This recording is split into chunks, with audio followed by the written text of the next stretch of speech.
What's up? My name's Kamal, and in today's video I'm going to talk about why it's a good idea to install modified upper control arms or higher caster or more positive caster control arms when you put a lift kit on your FJ Cruiser. After that, I'll show you guys some footage of when I installed the upper control arms we got, which the arms we got were from a company called JBA Off-Road. I'll put a link in the description to their website. They're just more durable than the factory arms, and even if you don't lift your FJ, you can get their upper control arms that are just the stock geometry. They have a couple different options for you. So the first thing I'll do here is just explain what the caster adjustment is.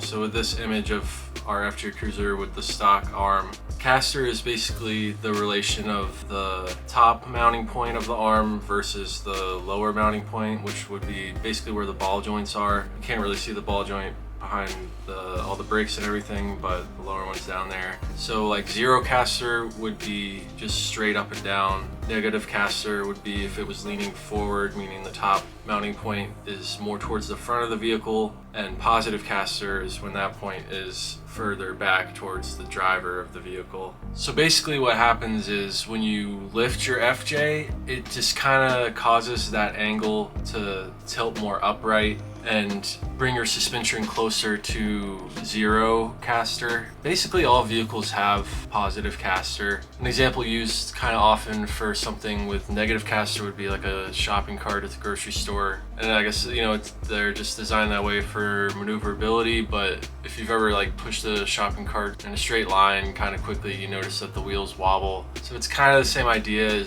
like you'll have less stability at highway speeds if the caster is closer to zero. One of the other benefits is after you make a turn, when you let go of the wheel, if there's more positive caster, like the wheel will actually return to center more on its own, versus if it's closer to zero, you kind of have to work to get the car back in a straight line. I mean, it's pretty minute, like you're not going to notice that too much, but my dad's the one been driving it, so he's told me it just, in general, it just feels better driving around. I should point out that, you know, we installed this lift kit, and for a couple years I used the stock arms. It's not like if you get a lift kit you have to do upper control arms, but you know, like I remember when I was doing research on different kits to get, I'd see in forums and stuff people saying that you need to get the upper control arms if you do the lift kit, and you don't need to, but if you want the car to have a proper alignment and drive as best as possible, then you should get the upper control arms along with doing the lift kit.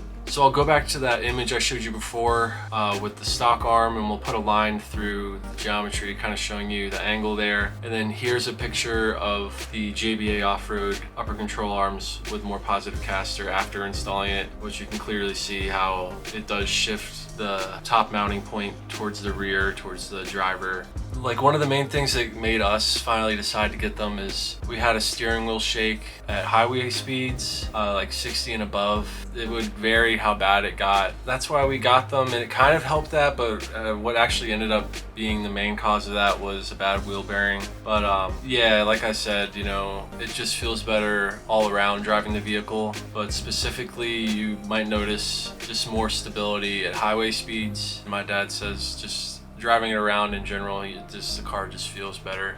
So I hope this was informational and helpful to anybody just kind of curious about this. And now I'll show you guys the footage of when I installed them on our 07 FJ Cruiser. Thanks for watching. If you're not subscribed, if you could subscribe to the channel and like this video, I appreciate it and it helps us out. Thanks. So I just finished greasing the arms. I just have a typical grease gun and just filled all the different ports. There's 3 on each arm. And these caps that come on the arms, I found that it's easier to just remove them all the way when you're filling it with the grease gun instead of just opening it. Just found that to be easier. And I'm pretty sure, you know, with the amount of grease I had to use, that I think they ship these dry, so just want to make sure you have enough on hand. And when I was filling it, you will see just a tiny bit come out here. I kept filling it until I saw grease coming out the little side ports here. And with these, I just filled them about the same amount of pumps as I did these. Now we're all set to put these things on. So removing these arms really isn't that bad. So first thing is I just put the front on jack stands on the frame. And before I started doing anything, I actually put the jack under the arm here and jacked it up just a little bit because it makes it a little easier instead of having everything droop down really low. Then I removed a 10mm bolt right there that holds on to that bracket, and that bracket has your ABS or wheel speed sensor wire in it. I removed the wire from that bracket. I'll explain why a little later.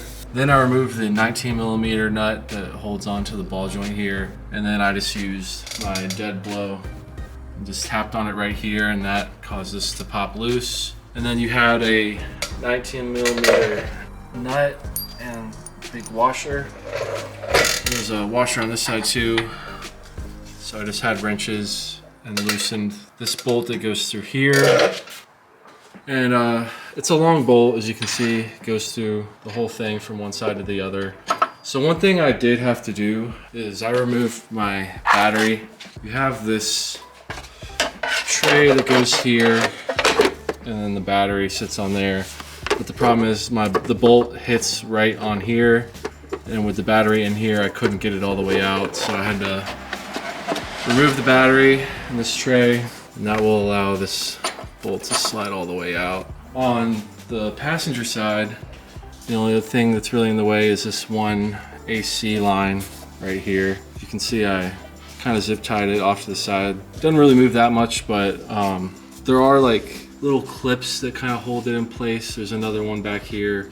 So if you can pop it out the clips without breaking them, that's good. As you can see, one of my clips that was right here wasn't holding on really well anymore, so just put a zip tie there. So I'm gonna pull this bolt out the rest of the way, and that's enough to take the arm out.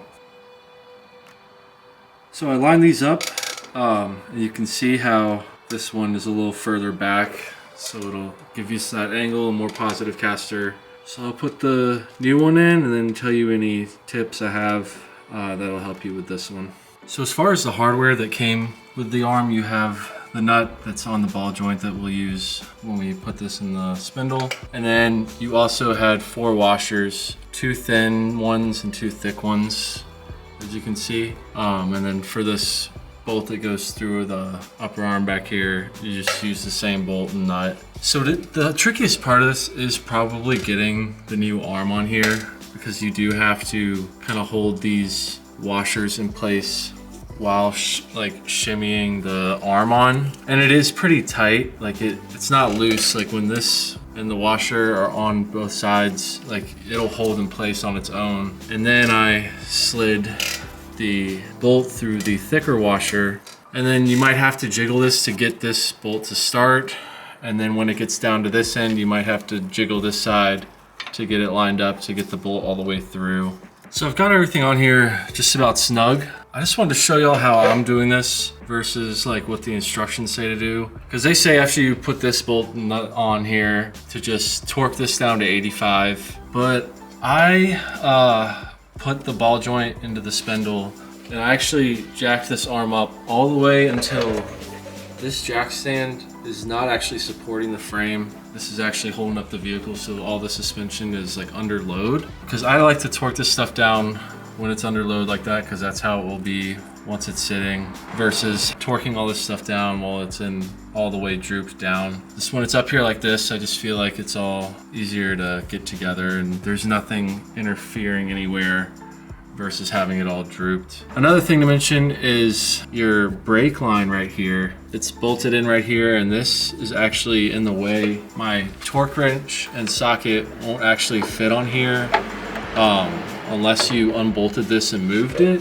What I do instead is I have something called a crow's foot, so I can put this on my torque wrench, and then I'm able to tighten and torque this down without having to remove this. You can get a set of these crow's feet at Harbor Freight for pretty cheap. So after you torque that down to 85, which you'll probably have to use a 19mm wrench on this side, then you have the nut that goes on your ball joint. The other thing with getting this nut on is it's a 22mm.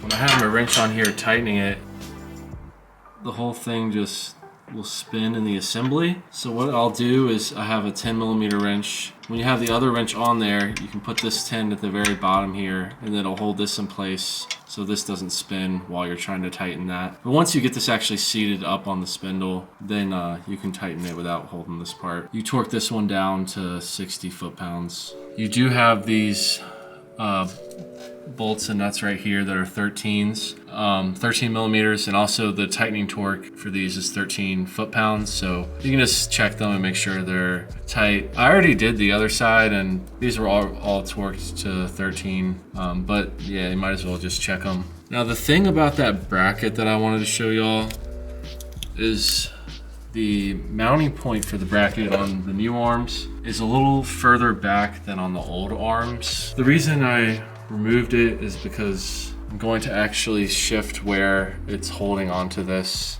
So once I get that wrapped up, I'll show you guys. But basically, if you keep the bracket on here and try to force it into place, it's gonna be putting a lot of tension on this one. So that's why I'll have it shifted down so that the wires are in a more relaxed and neutral position. So I got the bracket back on here. You can also use some like pliers or something and bend these a little bit if you'd like to maybe snug it down on this or expand it so you can fit it around this. And then I tightened that down at the angle that I liked it at. And I figured I'd just explain or show y'all what I meant when this one is up here where it's supposed to be, and then this one is supposed to be all the way up there, but I can't even get it in there. That's how tight it is if you keep them in the original spots that they're in. Like this one doesn't even really fit back there. Has this really taut. I used just like a pry bar and kind of just pried these open a little bit. That's how I got these wires out. Makes it a little bit easier. And then when I get this back in place to where I want it, I'll just use these pliers and just kind of squish this down a little bit so it doesn't move around. So I got this all secured the way I'm gonna run it. I guess y'all could do this a couple of different ways. I guess you can just mess around and see what you like. But yeah, this was crimped down here, so I just moved it up. So it's still crimped down on the thicker shielding. Just tightened that. But I gave it a little bit of slack here. As far as this one, like I showed y'all, this will not fit back in here. And I don't wanna bend this wire really extreme to have it come back that way, because also this wire doesn't have the thicker shielding on it. So I kind of just let this rest where it wants to, and then I put a zip tie here, so not tight, but tight enough to where it can't slide up off of this or down off of it either, just to kind of hold this in place. I don't think it would move anywhere, but it'll hold it in place there. So now just gotta put the battery back in, put the wheel on, and get it off of jack stands.